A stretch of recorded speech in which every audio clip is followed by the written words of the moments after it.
Hi people, this is Nettie again. Look how much basil I was able to get out. I have more, but I don't want to, like overabuse it. Who would say that 2-3 weeks ago I had a dying basil, and look how much it has produced. Plus, I am making cuttings out of them, to propagate them. Just in case one dies, I still have the other, and I don't have to go out and buy. My mistake that I had 3 types of basil, and I had it outside, and with the hurricane, it went out. With the tree falling all over it, we just killed it. So this time I'm keeping them inside. So what I'm gonna do is, because the sofrito that I have was store-bought, it was 2 big, I think I said in one of the videos, it was 2 big giant sofrito for $5. So it was a bargain. So I decided, I fixed the other one. I put lots of garlic, not garlic, yeah, I put a garlic also. I put extra garlics. I put extra, how you call it, culantros, corianders. But the coriander that is culantro, cilantro, and recao.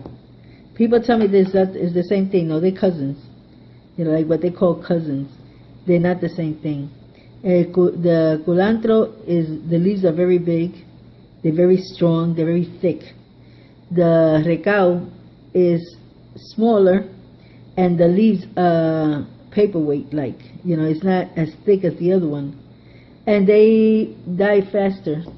They're more delicate.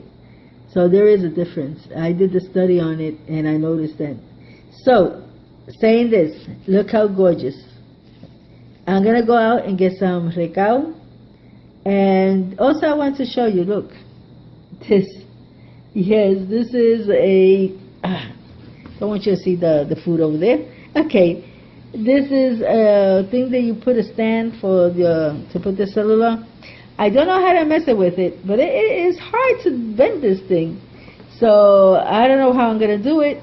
But anyway, let's see what happens. I just got it yesterday and it was broken. They fixed it for me. Something broke on it and they fixed it for me. But I need time to actually mess with that. So let me go and get the recaos, because it's going to rain. And then I'm going to show you after I do everything, I'm going to blend it. And I'm going to show you how I do it. Okay, I'll see you in a while. Okay, so I put here you see the leaves of the, I call it the basil, and on top all that rest is the, how you call it, the corianders. I had to cut them in half because they're very long. That's why it looks like a lot. And this is the sofrito that I bought.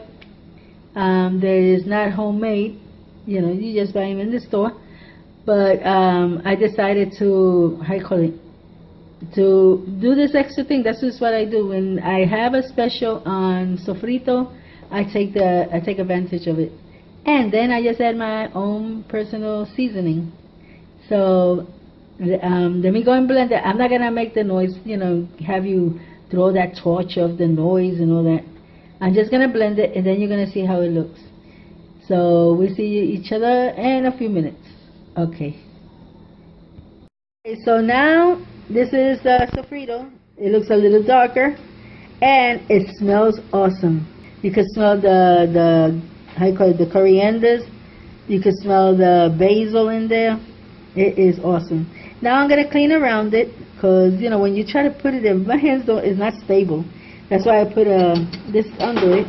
And I forgot about the onions right here. So I took out the onions, and these green stuff are the, how you call it, the corianders. They were a little messed up. They were damaged. I didn't know what damaged it, so I just cut it off. But the majority of the corianders are doing pretty good. Sometimes the lizard bites on it, or I don't know who bites on it sometimes. So I'd rather just cut it, throw it away. And now I'm just going to clean it up, and we have sofrito for a long time. And it was cheaper, $5 for 2 of them, because the coriander, the basil, all that was made here, you know. Not like $6, because we bought the onions. So it was like $6 both of them. That's like 3 each. And it's way cheaper. So, God bless you all. Till next time.